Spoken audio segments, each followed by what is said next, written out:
CBR 150R pada awal nongol di Indonesia, varian CBU dengan tipikal power mesin yang sangat powerful dengan karakter overbore-nya sayang sekali tidak terlalu laris di Indonesia. Akan tetapi nongol R15 V2 dengan mesin bawaan dari Pixen Jamet yang tuh motor malah lebih populer dari CBR, yang padahal nih ya secara power, secara convertibility, kenyamanan lebih nyaman CBR. Tapi nih R15 dengan power yang seadanya, motor itu malah jauh lebih populer dari CBR 150R di masanya. Tapi nih sekarang semuanya seolah terbalik. CBR yang dengan konfigurasi mesin yang downgrade dari overbore ke near square, tanpa fitur, tanpa banyak teknologi, tampilan yang sebenarnya cuman nge-copy paste dari CBR 250R, malah lebih populer dari Yamaha R15 yang udah capek-capek riset ngabisin kopi atau torrent buat ngebikin teknologi, fitur, naikin performa, tapi tuh motor malah kalah saing sama CBR 150R.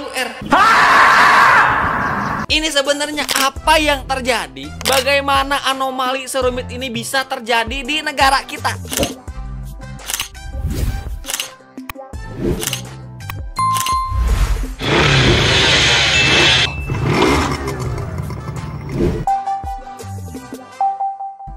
Halo semuanya, balik lagi di King Ripan. Kali ini Ripan bakal ngebahas sebuah fenomena unik, anomali rumit, sekaligus lebih rumit dari ngungkapin misteri di segitiga Bermuda, yaitu kasus sport fairing 150cc CBR 150R. Dulu nih dibuat dengan performa jor-joran dengan power yang bisa dibilang bullshit. Biasa kita sebut dengan CBR sempak. Awal rilis nongol 2011, masuk lewat AHM. Emang pada waktu itu tuh ya statusnya itu masih CBU, dan itu motor bisa dibilang menjadi pelopor sport fairing 150cc 4 tak di Indonesia. Tapi sayang motor itu let's say kurang laku, padahal powernya jor-joran. Tapi sekarang nih CBR 150R modal tampilan copy paste doang, power mesin yang malah di downgrade tapi malah lebih laku. Berbanding terbalik dengan Yamaha R15, dulu powernya bae bapuk, mesin copy paste dari si Pixen Jamet, malah lebih laku. Sekarang R15 V4 banyak fitur, teknologi, mesin ditingkatin, malah kagak laku, pusing kagak tuh.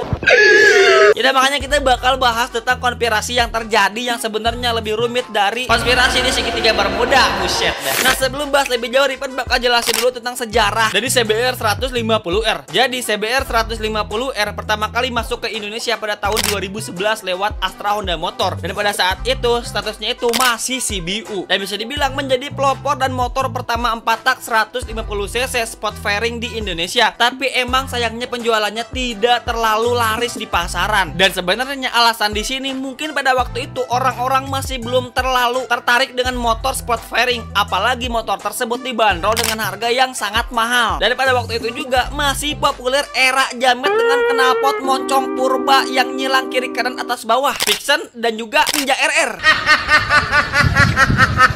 Jadi emang sport fairing 4 tak itu bisa dibilang tidak terlalu populer selain masalah harga. Nah, akhirnya Yamaha inisiatif buat ngeluarin varian motor buat ngebantai si CBR 150R sempak 2011 ini dengan ngeluarin Yamaha R15 V2, yang kalau misalkannya meskipun secara tampilan ini motor mirip capung yang katanya R6 series, ngayal Yamaha itu palanya gede bener dah, buset lampunya kijang doyok mah kalah kayaknya. Dan emang pada 2014 sejak Yamaha nongolin R15 V2 ke Indonesia, Yamaha berhasil meraih singgasana popularitas dari motor sport fairing 150cc. Emang kalau misalkannya secara tampilan ini motor jauh banget signifikan dari CBR si sempak, tapi kalau misalkannya ngomongin komparasi mesin, ini R15 udah kalah jauh sama si CBR sempak, yang dimana near square dengan overbore yang powernya aja udah gedean si CBR sempak. Nah, di situ CBR comeback tuh ngeluarin CBR 2014 buat ngebantai si V2, yaitu CBR yang biasa kita sebut dengan CBR BH atau CBR kutang.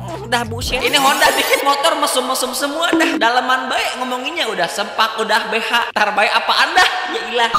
Dan ngomong-ngomong buat ini motor dengan kode mesin K45, tipikalnya itu masih sama overbore, jadi masih mempertahankan ciri khas dari motor yang sebelumnya. Dan motor ini udah diproduksi di Indonesia, jadi ya harganya udah bisa dibilang terlalu murah. Tapi sayangnya motor ini masih belum bisa mengalahkan popularitas dan juga eksistensi dari R15 V2. Jadi ini si alien capung ini masih mendominasi nih si Yamaha di Indonesia. Dan Yamaha mungkin udah mulai ngerasa jumawa nih di sini nih. Oh bullshit, motor sport fairing gua udah paling laris di pasaran. Makanya mereka ngerilis dah R15 V3 dengan fitur yang langsung dikasih si abrek di motor itu. VVA, Assist and Sleeper Clutch, USD, arm banana. Tapi coba tebak, revolusi semuanya udah mulai terjadi. Honda udah mulai comeback. Di situ Honda juga tidak mau kalah, datu dia juga ngeluarin CBR 150R facelift. Mesin downgrade, fitur kagak ada, teknologi kagak ada, cuman ganti bodi tampilan doang. Ya bisa dibilang facelift tapi downgrade. Coba tebak, CBR facelift malah lebih laris. Ya bisa dibilang sebenarnya head to head dah tuh di masa itu antara V3 dan juga CBR 150. Tapi bisa dibilang CBR udah bisa menandingi R15 varian series dengan CBR faceliftnya. Jadi pada zaman itu 2016, 2017 V3 dan juga CBR facelift itu adu banteng dia tuh. Bisa dibilang balance dah sama tuh ya kan. Yang padahal mah ini didengar kagak relevan. Waktu CBR downgrade aja bisa ngalahin V2. Tapi nih ya, CBR nih ya dengan faceliftnya itu bisa dibilang downgrade. Ya kata orang-orang mah, ya kata Ripan juga sama dari mesin ya. Tapi malah bisa menyaingi R15 V3 dengan banyak fitur, teknologi dan juga power yang diimprovisasi hingga 19 horsepower. Udah kagak rasional dah tuh gimana market otomotif di Indonesia.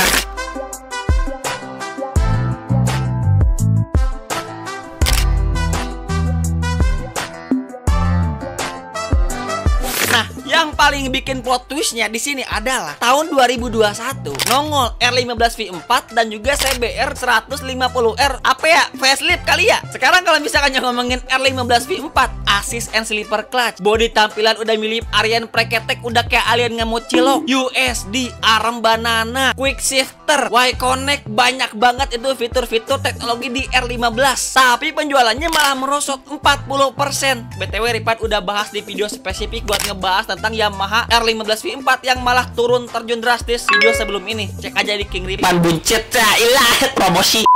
Nah sedangkan CBR 150R dengan varian terbarunya, kagak baru geh, mesinnya sama, yang malah downgrade dari varian pertama generasi gen CBR series, cuman ganti baju doang, copy paste dari CBR 250R. Ini motor penjualannya malah melonjak ngalahin R15 V4 yang fiturnya banyak, yang powernya paling gede. Kagak rasional dah tuh, gimana anomali yang terjadi serumit ini di Indonesia. Dan sebenarnya kalau misalkan ngomongin alasannya klasik-klasik aja sih sebenarnya, karena ini brand nama Honda. Alasan mengapa ini motor bisa sangat populer. Yang kedua adalah karena motor sport Honda itu terkenal dengan keiritannya, tidak mengutamakan power berlebihan ataupun power jor-jor. Honda dengan DOHC Hello Kitty dan juga kelotoknya, apakah ini motor dengan powernya itu bisa diimprovisasi lagi hingga 19 HP? Tentu aja bisa, tapi bakal boros. Makanya Honda lebih mengutamakan sebuah motor yang bisa daily friendly, dipakai harian nyaman. Makanya motor sport fairing, mana ada sport fairing yang pas dipakai udah kayak gerobak bakso kagak bisa nunduk.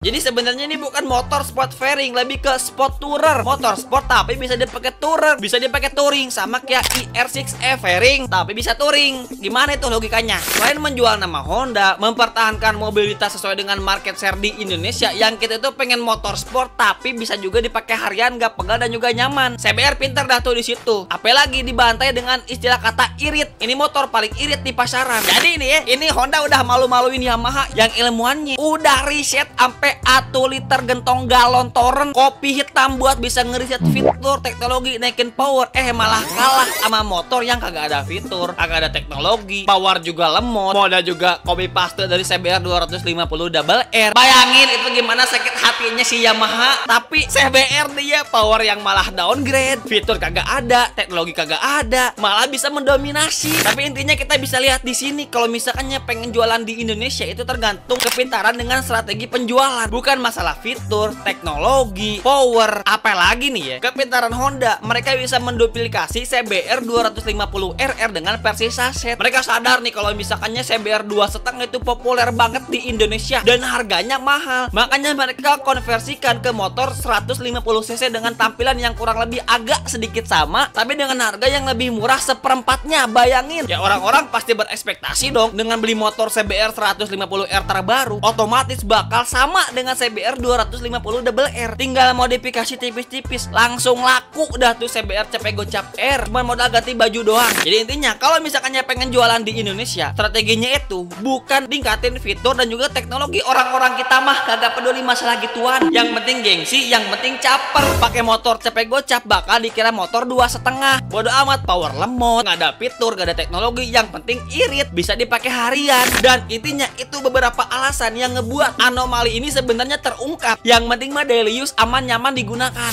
Tapi Ripan juga tetap pengen bertanya bagaimana spekulasi kalian tentang kasus anomali ini yang sebenarnya udah terungkap di channel King Ripan. Coba komen kolom komentar.